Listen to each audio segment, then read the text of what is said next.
Example number 4 of NCERT. देखिए बच्चों जरा ध्यान से, यहाँ पर प्रॉपर्टीज जो हैं उनको हमको यूज करना है। प्रॉपर्टीज यूज करते समय हमको छोटी छोटी बातों का ध्यान रखना पड़ता है कि कब कंस्ट्रक्शन होगा कब नहीं होगा। इसमें बच्चों को बहुत कंफ्यूजन होता है। तो कंस्ट्रक्शन कब होता है इस क्वेश्चन में हमको समझ में आ जाएगा। देखिए ये एग्जाम्पल नंबर 4, इसमें हम लोगों को दे रखा है P Q is parallel to R S. यहाँ पर हम लोगों को एक चीज पता है कि पी क्यू जो है वो आर एस के पैरेलल है। अब क्योंकि पी क्यू आर एस के पैरेलल है तो यहाँ पर एक ट्रांसवर्सल वाली प्रॉपर्टी जो है वो हम लगा सकते हैं, लेकिन यहाँ हमको ट्रांसवर्सल नहीं दिख रहा है, पर फिर भी हम आगे चलते चले। Angle M X Q is equal to 35 degree, sorry 135 degree है। ये 35 डिग्री नहीं होगा, ये 135 डिग्री है। वैसे वैल्यू चेंज होने से कोई फर्क पड़ता नहीं है, आंसर बस दूसरा आ जाता, लेकिन एनसीईआरटी में 135 है। तो ये एम एक्स क्यू है, ये है हमारा 135 degree, this is 135। And angle M Y R is equal to 40 degree. M Y R, M Y R, तो ये जो वर्टेक्स होगा एंगल यहां बनेगा, तो ये हमारा हो गया है 40 डिग्री। अब हमको फाइंड करना है angle X M Y. What we have to find, we have to find angle X M Y. ये आपको फाइंड करना है, angle X M Y we have to find. तो एक्स एम वाई फाइंड करना है तो आपको ये फाइंड करना है। अब ये फाइंड करने के लिए हमारे पास कोई रास्ता नहीं दिख रहा है, कोई प्रॉपर्टी नहीं दिख रही है। तो जब कोई प्रॉपर्टी नहीं दिख रही है जो हम यहाँ पर लगा सकते हैं, तो हम यहाँ कंस्ट्रक्शन करेंगे। बच्चों कंस्ट्रक्शन कैसे करेंगे, देखिए ध्यान से। कंस्ट्रक्शन होगा ऐसे, एक लाइन बना दें जो पैरेलल हो किसके, पी क्यू के। तो ये एक लाइन हो गई जो पी क्यू के पैरेलल है, ये हो गया ए, ये हो गया बी, ठीक है। अब देखिए ये पैरेलल अगर हो जाता है तो ये जो एक्स एम है, this X M will become transversal. ये जो है ना, ये क्या हो जाएगा, ये ट्रांसवर्सल हो जाएगा, ठीक है। तो ये ट्रांसवर्सल हो जाएगा तो हमारी प्रॉपर्टीज लगनी शुरू हो जाएंगी। तो हम सबसे पहले ले लेते हैं गिवन जो हमको था। गिवन क्या है हमारे काम का, यहाँ पर P Q is parallel to R S. तो गिवन आ गया हमारा PQ is parallel to RS. PQ is parallel to RS. Now, if PQ is parallel to RS, तो यहां तो हमको कुछ मिल नहीं रहा था। अब आप देख लें टू फाइंड क्या है। फाइंड क्या करना है आपको, angle X M Y find करना है। एंगल एक्स एम वाई मतलब ये वाला एंगल फाइंड करना है। इसको फाइंड करने के लिए हमारे पास तरीका होगा, हम इस एंगल को और इस एंगल को फाइंड करेंगे through this parallel line ABC, which is drawn by the process of construction, which is drawn by construction। construction से हमने किया है इसको। तो यहां देखें बच्चों AB, तो अब कंस्ट्रक्शन लिख दें आप। यहां पर क्या किया, कंस्ट्रक्शन आपने किया है PQ is parallel to AB and AB is parallel to RS। AB is parallel to RS। तो यहां पर हम इसको कैसे लिखेंगे, draw a line parallel to PQ and RS। ये हमने लाइन ड्रॉ कर दी है पैरेलल। अब इससे क्या फायदा हो जाएगा, इससे ये फायदा हो जाएगा। देखिए सॉल्यूशन करते हैं हम इसका। सॉल्यूशन में हम लोगों को दिख जाएगा कि क्या फायदा हो रहा है। PQ is parallel to AB, PQ is parallel to AB and XM is transversal and XM is transversal। अगर XM ट्रांसवर्सल है तो फिर हमारी कंडीशन क्या हो जाएगी, हमारी कंडीशन हो जाएगी एंगल QXM या एंगल MXQ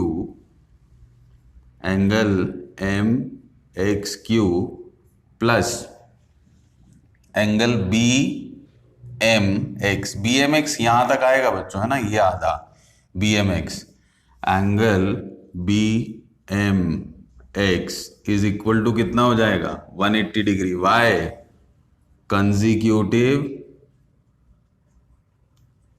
इंटीरियर एंगल्स। क्यों? क्योंकि लाइन ट्रांसवर्सल है और ये लाइन पैरेलल है आपस में और एक्सिम ट्रांसवर्सल है, इसलिए कंसेक्यूटिव इंटीरियर एंगल्स का सम जो होगा वो क्या होगा 180 डिग्री होगा। अब हम एम एक्स क्यू की वैल्यू यहां पर पुट कर लेते हैं तो we will get 135 degree plus angle B M X 135 degree plus angle B M X is equal to आ जाएगा हमारे पास 180 degree.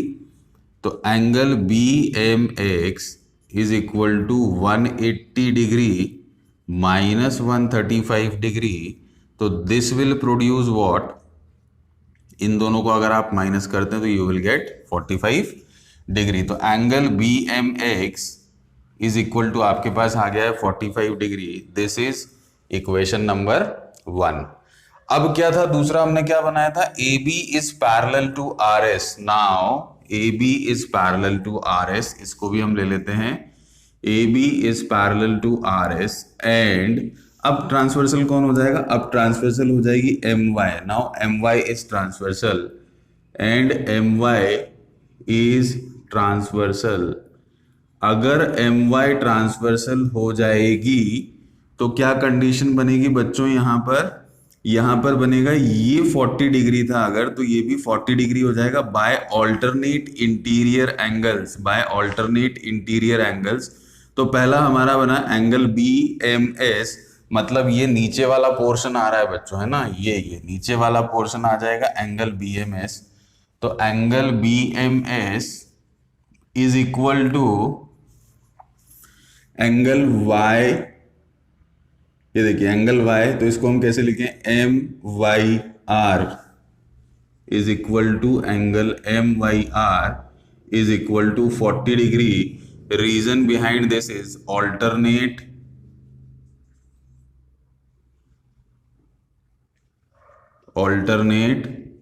Interior angles. Reason behind this is alternate interior angles. अब देखिए ये दो एंगल्स आपने निकाल लिए। अब आप देखें ये जो आपने निकाला था बी एम एक्स, मतलब ये आपने निकाला था यहां पर 45 डिग्री और ये आपने निकाल दिया कितना 40 डिग्री। तो 45 प्लस 40 जो होगा ये आपका क्या बना देगा, 45 प्लस 40 जो होगा ये आपका क्या बना देगा, दिस विल मेक 85। और 85 जो है वो क्या है, वाई एम एक्स या फिर एक्स एम वाई। ठीक है बच्चों, तो यहां पर हम क्या करेंगे, जो हमको एक्स एम वाई निकालना था, angle X M Y is equal to angle B M X, angle B M x.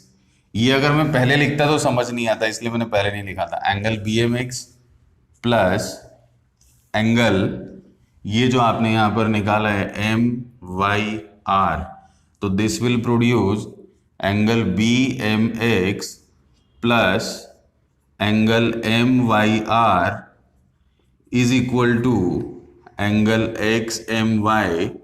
तो यहां आपके पास आ जाएगा बी एम एक्स था 45 डिग्री प्लस ये हो जाएगा 40 degree is equal to angle X M Y. तो ये क्या बन जाएगा आपका 85 degree is equal to angle X M Y. ठीक है बच्चों, समझ आ गया। अब हम चलते हैं एग्जाम्पल नंबर 5 की तरफ। अगर आपको कोई डाउट हो तो कमेंट बॉक्स में कमेंट करके आप पूछ सकते हैं। Example number 5 of NCERT. देखिए बच्चों यहाँ पर फिगर नहीं दिया हुआ है, फिगर भी हमको खुद ही बनाना है। और फिगर बनाने का एक फ़ायदा ये होता है कि हमको चीज़ें समझ में आती जाती हैं जैसे जैसे हम फिगर बनाते जाते हैं। तो आइए सबसे पहले हम बनाते हैं फिगर इसका। इफ़ ए ट्रांसवर्सल, देखिए हमारा जो की वर्ड है वो क्या है, ट्रांसवर्सल।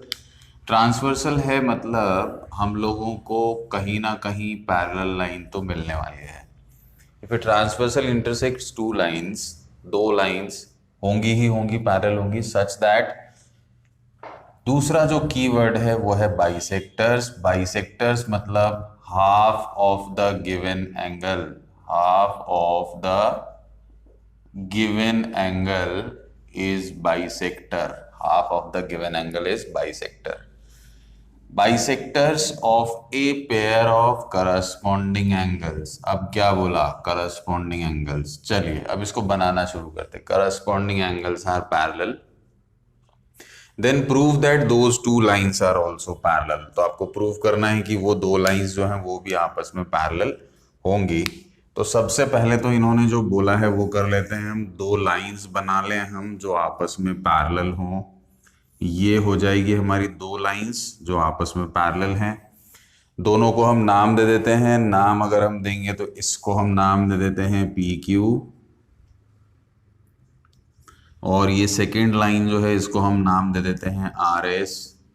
ये हमारे नाम हो गए। अब उसके बाद इन्होंने बोला था एक ट्रांसवर्सल जो है वो इनको इंटरसेक्ट करती है, ठीक है। तो ये हम बना देते हैं एक ट्रांसवर्सल। ये हमारी हो गई ट्रांसवर्सल, इन दो लाइंस को ये ट्रांसवर्सल इंटरसेक्ट कर रही है।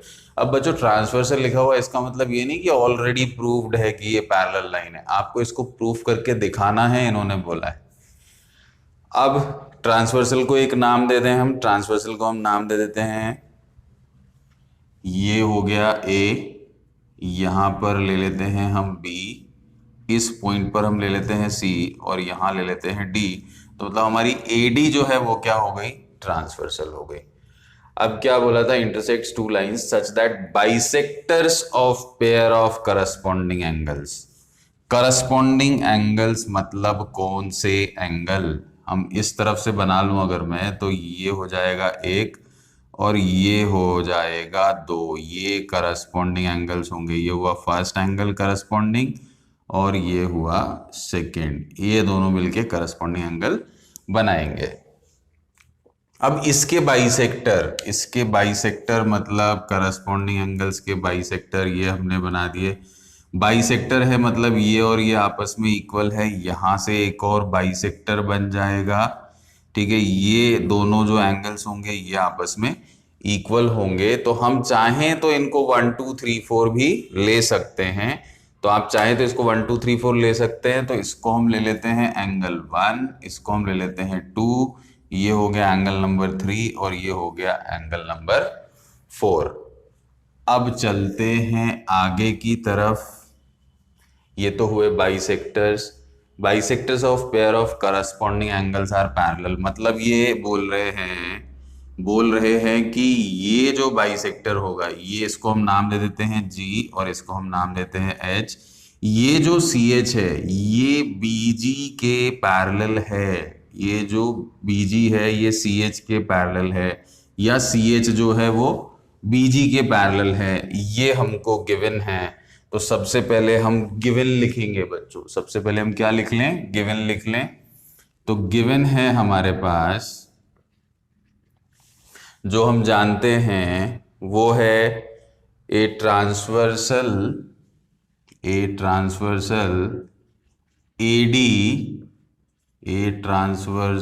AD intersects two lines PQ and RS, intersects two lines PQ and RS। अब कहाँ इंटरसेक्ट कर रही है दोनों लाइन को, एक को B के पे एक को C पे, एट B and C। ये तो हुआ इस वाली लाइन का फंडा, ये ट्रांसवर्सल, ये दोनों लाइंस, ये हुआ इस लाइन का फंडा। अब हम चलते हैं आगे, B एंड C रेस्पेक्टिवली। अब आगे हमको क्या मिल रहा है, आगे हमको मिल रहा है BG and CH। BG and CH are the bisectors of angle ABQ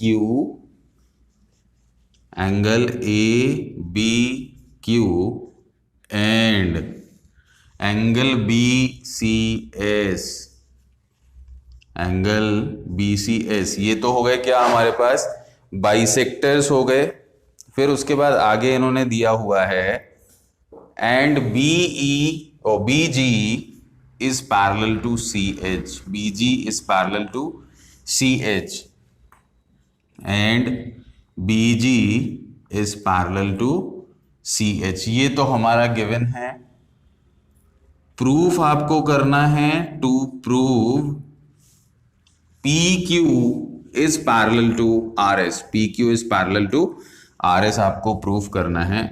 अब PQ is parallel to RS proof करने के लिए, PQ is parallel to RS proof करने के लिए अगर आप ये दोनों करस्पॉन्डिंग एंगल्स जो दिए हुए हैं, कौन सा, ABQ और BCS, अगर ये पूरा एंगल मतलब ये दोनों करस्पॉन्डिंग एंगल्स अगर इक्वल हो जाएं तो PQ जो होगा वो RS के पैरेलल हो जाएगा. तो हम लोगों को इसी की तरफ जाना है.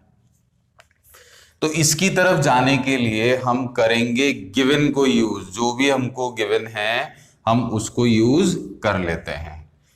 तो यहां पर हमारे पास आता है एंगल QBG या GBQ जो होगा, एंगल GBQ जो होगा वो किसके इक्वल होगा, एंगल HCS के इक्वल होगा एक तो. और दूसरा अगर आप देखते हैं तो यहां पर देखिए कौन सी लाइन पैरेलल दी है उसके अकॉर्डिंग जाना है आपको. तो आपको लाइन पैरेलल दी थी BG, ये देखिए, ये मैं आगे तक कंस्ट्रक्ट कर देता तो आपको और आसानी से समझ में आएगा. ये ऐसे आएगी बच्चों लाइन, और ये वाली लाइन जो है ये भी ऐसे आगे जाएगी. तो अब ट्रांसवर्सल जो है हमारे पास क्या बची, ट्रांसवर्सल हमारे पास बची हुई है क्या, ये BC. Transversal is BC. तो हम क्या करें, हम यूज करते हैं BG is parallel to CH. BG is parallel to CH. Proof since BG is parallel to CH and AD is transversal and AD is transversal. या फिर क्या ले सकते हैं आप, B ले सकते हैं, लेकिन B लेंगे ना तो कंफ्यूज हो जाएंगे. ये ऊपर वाला एंगल जो है ये आपको फिर कंफ्यूज करेगा. तो आप यही ले लें, AD is transversal. BG is parallel to CH and AD is transversal. अब क्योंकि AD ट्रांसवर्सल है तो यहां पर क्या हो जाएगा, एंगल 1 जो होगा वो एंगल 3 के इक्वल होगा because these are corresponding angles. So angle 1 is equal to angle 3. Reason behind this is corresponding angles. क्या हो गया बच्चों, ये corresponding angles. ये हो गई आपकी इक्वेशन नंबर 1 या कंडीशन नंबर 1. अब दूसरा जो है, इस कंडीशन से हम क्या निकाल सकते हैं वो भी देख लीजिए. 1 जो है वो 3 के इक्वल है. अब ये 1 जो है, ये जो एंगल 1 है, this is half of ABQ. This is half of ABQ. क्यों, क्योंकि ये दोनों जो है, ये गिवन था BG जो है बाइसेक्टर था. तो यहां पर हम ले लें since BG is the bisector of angle ABQ and CH is the bisector of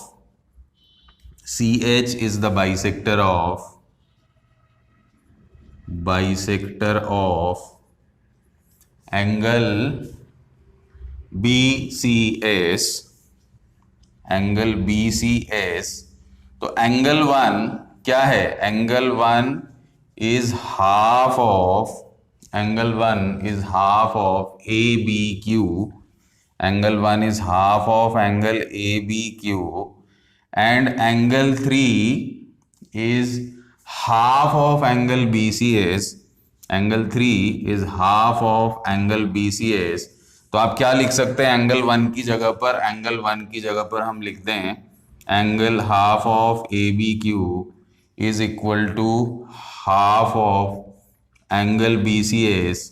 तो half of angle Q is equal to half of angle BCS है अगर, तो हाफ से हाफ क्या हो जाएगा बच्चों, कैंसिल हो जाएगा, तो यहां आपके पास बच जाएगा A B Q, angle A B Q is equal to angle B C S. अब क्योंकि ये A B Q B C S के इक्वल है, since angle A B Q is equal to angle BCS and these are corresponding angles। देखिए ये पूरा ABQ जो है इसको हमने किसके इक्वल कर दिया, BCS के इक्वल कर दिया। ABQ and BCS, ABQ is equal to BCS and these are corresponding angles and these are corresponding angles, so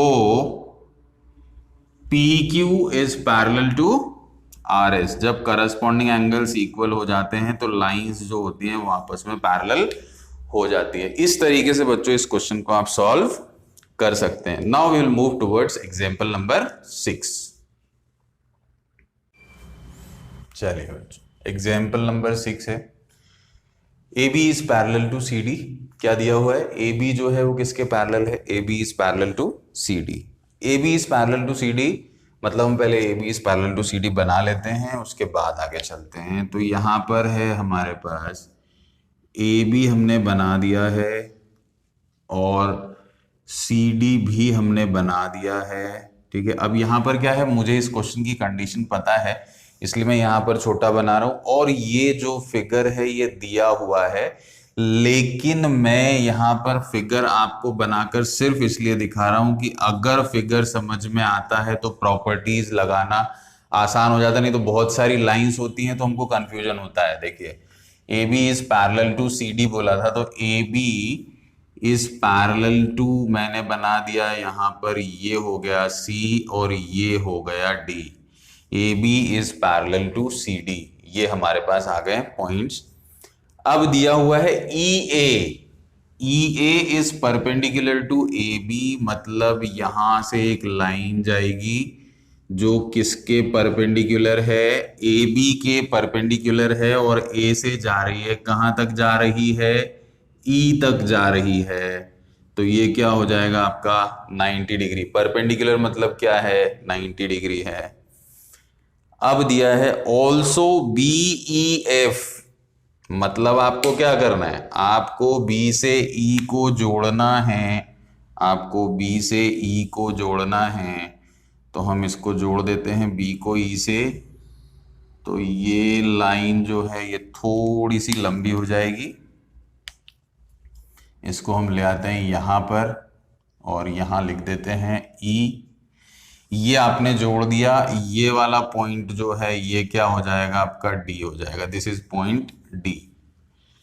और ये जो पॉइंट है ये आपका हो गया है C। चलिए आगे चलते हैं। अब क्या दिया है BEF, तो देखिए ये जो है ये EF यहां नीचे आएगा तब तो एंगल बनेगा, तो ये हो गया आपका एक एंगल जिसका मेजरमेंट इन्होंने दे रखा है 55 डिग्री। तो ये क्या आ गया, 55 डिग्री आ गया। अब बच्चों यहां फिगर बनाने से हमको एक चीज समझ में आ गई कि AB जो है वो CD के पैरेलल है, मतलब यहां पर हमारी सारी प्रॉपर्टीज जो हैं वो एप्लीकेबल होंगी। AC एक ट्रांसवर्सल बन सकता है, BD जो है वो भी एक ट्रांसवर्सल बन सकता है, तो हम इसको यूज कर सकते हैं। अब आगे इन्होंने क्या दिया है, find the values of X, Y and Z। तो इन्होंने यहां दे रखा है, इसको इस लाइन को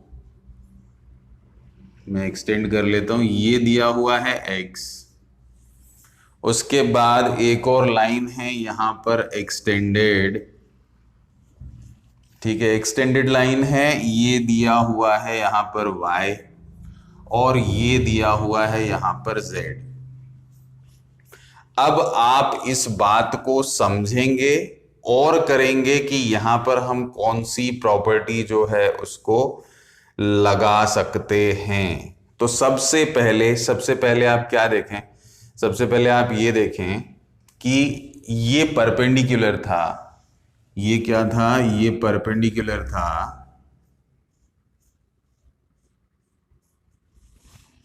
ये था 90 डिग्री। दूसरा यहां पर हमने ये जो एंगल बनाया, देखिए ये जो BE जो लाइन जा रही है ये सी जो है ना, इसी को हमने एक्सटेंड किया है, ये जो सी है इसी को हमने एक्सटेंड कर रखा है, और ए बी जो है वो सी डी के पैरेलल है, और सी डी जो होगा वो किसके पैरेलल हो जाएगा, वो ई एफ के पैरेलल हो जाएगा। ठीक है, क्यों? क्योंकि हम लोगों को इन्होंने दे रखा है C D is parallel to E F. तो सी डी अगर ई एफ के पैरेलल है, मतलब ये दोनों का सम जो होगा वो 180 डिग्री होगा। तो सबसे पहले सॉल्यूशन में हम क्या लेने वाले हैं, हम लेने वाले हैं C D is parallel to E F, C D is parallel to E F and E D is transversal, and E D is transversal. तो हमारे पास क्या आ रहा है यहां पर, इससे एंगल बी ई एफ था, तो इसको हम ले लें angle D E F, angle D E F plus दूसरा क्या है Y, D E F plus Y is equal to 180 degree. Reason is consecutive interior angles, reason behind this is consecutive interior angles। अब मुझे क्या पता है, मुझे DEF पता है, तो एंगल DEF की जगह पर हम पुट कर देते हैं 55 डिग्री, तो 55 plus Y is equal to 180 degree. तो ये हो जाएगा y is equal to 180 degree minus 55 degree, तो 55 प्लस 5 60 125, तो y जो होगा इट विल बिकम 125 डिग्री। अब आपका ये y आ गया है। अब आप देखें इस y को और इस x को, इस y को देखें और इस x को देखें, तो हमको ये समझ में आ रहा है कि ये तो करस्पॉन्डिंग एंगल है भाई। किससे करस्पॉन्डिंग एंगल है? ए बी जो है वो सी डी के पैरेलल है, तो मतलब बी डी ट्रांसवर्सल है या बीई ट्रांसवर्सल है। अगर बीई ट्रांसवर्सल है मतलब एक्स जो होगा वो वाई के इक्वल होगा। क्यों? क्योंकि ये दोनों जो हैं ये क्या बना रहे हैं, हमारा करस्पॉन्डिंग एंगल्स। तो यहां पर अब हम आगे ले लेते हैं जो हमको दिया हुआ था, A B is parallel to C D and be is transversal, and be is transversal. तो बीई अगर ट्रांसवर्सल हो जाएगा, meet C D at D. ठीक है, ये भी बता दिया भाई सी डी को कहां पे जाके मिल रहा है, डी पे जाके मिल रहा है। तो इससे हो जाएगा x is equal to Y is equal to 125 degree. Reason behind this is corresponding angles. क्या हो जाएगा बच्चों? Corresponding angles. ये आ गया। अब आपको क्या निकालना है? z निकालना है। तो z निकालने के लिए भी हमारे पास प्रॉपर्टी है बड़ी आसान सी, वो ये है कि अगर ए बी सी डी के पैरेलल है और सी डी ई एफ के पैरेलल है, तो क्या होता है, ए बी जो होगा वो ई एफ के पैरेलल हो जाएगा। Lines parallel to the same line, to the same line are parallel to each other, are parallel to each other, and AB is parallel to CD and CD is parallel to EF। CD के parallel हैं दोनों line, तो ये हो जाएगा so C D is parallel to E F and be is transversal. तो be अगर transversal हो जाएगा तो इससे हमारे पास निकल करके क्या आ जाएगा, x जो होगा वो z के इक्वल हो जाएगा, because these are alternate interior angles. तो इससे आ जाएगा हमारे पास x is equal to z is equal to 125 degree. Reason behind this is alternate interior angles. ठीक है बच्चों, ये हो गया। Now will move towards exercise question number 1। Question number 1, find the values of x and y। अब देखिए यहां पर आपको x और y की वैल्यू फाइंड करनी है। x और y की वैल्यू फाइंड करनी है, मतलब ये x जो है, ये इतना पोर्शन जो है वो क्या होगा बच्चों, x होगा, और ये वाला पोर्शन जो है ये y है। ये तो हमको क्लियरली दिखाई दे रहा है। चलिए अब हम चलते हैं आगे। And then show that A B is parallel to C D. आपको ये भी दिखाना है कि ए बी जो है वो सी डी के पैरेलल है। That means A B C D के पैरेलल है, ऐसा दिया नहीं है। तो ऐसा जब नहीं दिया है तो फिगर के अकॉर्डिंग हम चलते हैं। अभी हमने एक क्वेश्चन किया था, इसको हम नाम दे देते हैं L and we take it as transversal.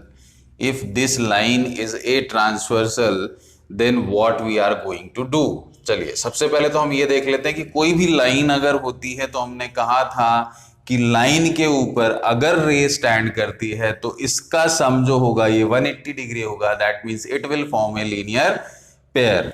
तो हम यहां पर सबसे पहले लिख लेते हैं, सॉल्व करने से पहले late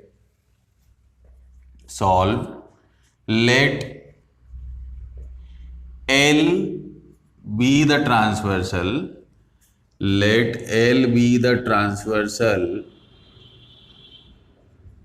intersecting, let L be the transversal intersecting AB at P and CD at Q। ये होगा हमारा point Q and CD at Q। अब हम क्या करें, अब हम ले लेते हैं since L is a line and ray AP, since L is a line and ray AP stands on it, ray AP stands on it, तो angle x plus 50 degree is equal to हो जाएगा हमारा 180 degree. Reason behind this is linear pair, it will form a linear pair. तो x is equal to हो जाएगा हमारा 180 degree minus 50 degree, तो x is equal to आ जाएगा हमारा 30 degree. x is equal to, sorry 30 नहीं, 130 डिग्री। ये आ गया आपका x is equal to 130 degree. Now line L is intersecting, देखिए L जो है वो CD को इंटरसेक्ट कर रहा है पॉइंट Q पर, और जब दो लाइंस एक दूसरे को इंटरसेक्ट करती हैं तो वर्टिकली अपोजिट एंगल्स जो होते हैं वो क्या हो जाते हैं, इक्वल हो जाते हैं। तो यहां पर ले लें, since line L intersects CD at Q, intersects CD at Q, तो y is equal to 130 degree, that is vertically opposite angles, that is vertically opposite angles. y is equal to क्या हो गया, 130 डिग्री हो गया, तो ये vertically opposite angles हो गया। अब यहां पर देखें, ये हुआ 1, ये हुआ 2, from 1 and 2 x is equal to y is equal to 130 degree, and we know that if alternate interior angles are equal, then lines become parallel to each other. तो x is equal to y is equal to 130, but these angles are alternate interior angles, alternate interior angles, so AB is parallel to CD। ठीक है बच्चों, चाहे तो copy कर लें। अब हम चलते हैं क्वेश्चन नंबर 2 की तरफ। Question number 2 is AB is parallel to CD, CD is parallel to EF, and Y ratio Z is equal to 3:7. We have to find the value of X.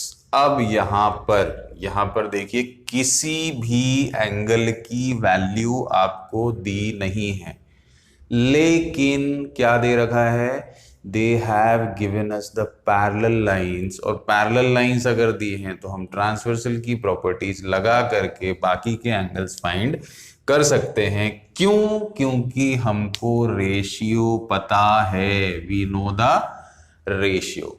चलिए अब हम चलते हैं क्वेश्चन की तरफ। तो यहां पर हमको सबसे पहले दिया हुआ है AB is parallel to CD। देखिए गिवन से ही शुरू करें, AB is parallel to CD and CD is parallel to EF. AB is parallel to CD and CD is parallel to EF. अब AB अगर CD के पैरेलल हो और CD EF के पैरेलल हो, तो हमने प्रॉपर्टी अभी पढ़ी थी, lines parallel to the same line are parallel to each other. तो AB जो होगा वो भी EF के पैरेलल हो जाएगा। तो चलिए लेकर के चलते हैं, सॉल्व कर लेते हैं इसको। सॉल्व करेंगे जब आप, तो यहां लिखेंगे since AB is parallel to CD and CD is parallel to EF as per property lines parallel to the same line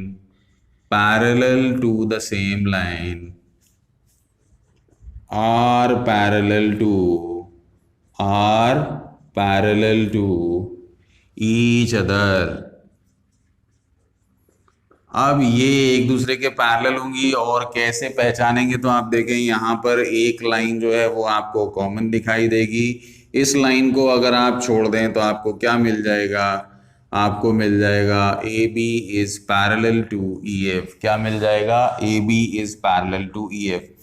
अब AB अगर EF के पैरेलल है तो इसको मैं मान लेता हूं कि this is transversal L, this line is transversal L। तो यहां पर क्या हो जाएगा, यहां पर आ जाएगा AB is parallel to EF and L is the transversal and L is the transversal। अब L ट्रांसवर्सल है, दैट मीन्स X जो होगा वो Z के इक्वल होगा, because these are alternate interior angles. तो X इक्वल टू क्या हो गया बच्चों, Z हो गया। क्यों हो गया, because these are alternate interior angles. अब क्या हुआ, ये हमने X और Z को प्रूफ करके ऐसा क्या कर लिया भाई, हमने X और Z को इक्वल प्रूफ करके यहां पर Z की जगह पर X पुट करने की व्यवस्था कर ली है। Z की जगह पर X पुट कर सकते हैं, क्यों, क्योंकि X जो है वो किसके इक्वल है, Z के इक्वल है। तो अब हम इसको लेकर के चलते हैं X इक्वल टू Z। अब क्या करें, सब्सटीट्यूट कर दें। सब्सटीट्यूट क्या कर दें, देखिए यहां पर एक चीज तो हम लोगों को पता है कि AB जो है वो CD के पैरेलल है। तो AB अगर CD के पैरेलल है, मतलब क्या हो जाएगा, AB is parallel to CD। तो क्या होगा, x प्लस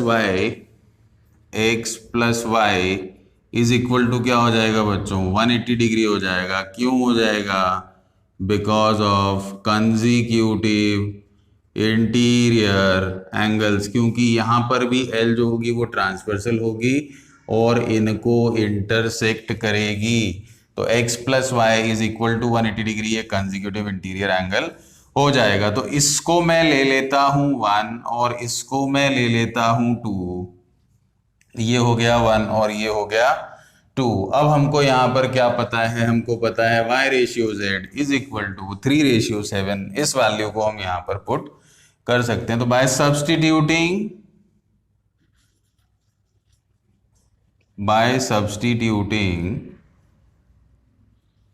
x या z in place of x, क्योंकि x तो हमारे पास ऑलरेडी है, z in place of x, तो we will get z plus y is equal to 180 degree. अब आपको पता है कि y3, तो इसको हम क्या ले सकते हैं, 3k ले लेते हैं, इसको z को क्या ले सकते हैं, 7k ले लेते हैं, क्योंकि ये रेशियो में तो 3k और 7k हो जाएगा। तो यहाँ आपके पास आ गया है z की जगह पर 7k plus 3k is equal to क्या आ जाएगा बच्चों, 180 डिग्री आ जाएगा। तो 7k plus 3k is equal to 10k, that is equal to 180 degree. अब क्या हो जाएगा, k is equal to 180 upon 10 हो जाएगा। तो k आपके पास क्या आ जाएगा, k विल बिकम 18। k 18 आ जाने की वजह से आप z की वैल्यू क्या ले सकते हैं, z क्या था, z था 7k, तो यहाँ पर क्या आ जाएगा 7 मल्टीप्लाइड बाय 18, तो z की वैल्यू जो है 18 मल्टीप्लाइड बाय 7 हो जाएगी। तो this will produce 126, z is equal to 126। अब हमने क्या निकाला था, हमने निकाला था x जो है वो किसके इक्वल है, z के इक्वल है। तो x is equal to z is equal to 126 degree. देखिए ये इसके इक्वल है, तो x is equal to z is equal to 126। That means value of x is 126 degree. और हमको निकालना भी क्या था, सिर्फ x ही निकालना था। Now will move towards question number 3 in the next video.